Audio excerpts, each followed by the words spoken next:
30 юни 2024 година. Последно плаване за около половин час. Плаваме от Тортуга към Равда, към нос Равда, където ще извадим лодката. Вятъра ни е югоизточен, слабичък към 3 метра в секунда. Носим се леко по водата, защото няма никакви вълни. За всичките дни, в които плавахме, днес е най-хубавият ден с най-подходящи бризови явления. С нощи дори имахме шанса да наблюдаваме нощен бриз, което не се беше случвало много отдавна. Някой да иска да добави нещо?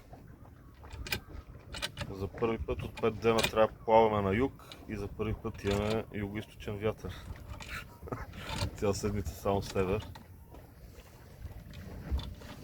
Добре. Вие? Пас. Пас. Контра. Контра. Не контра.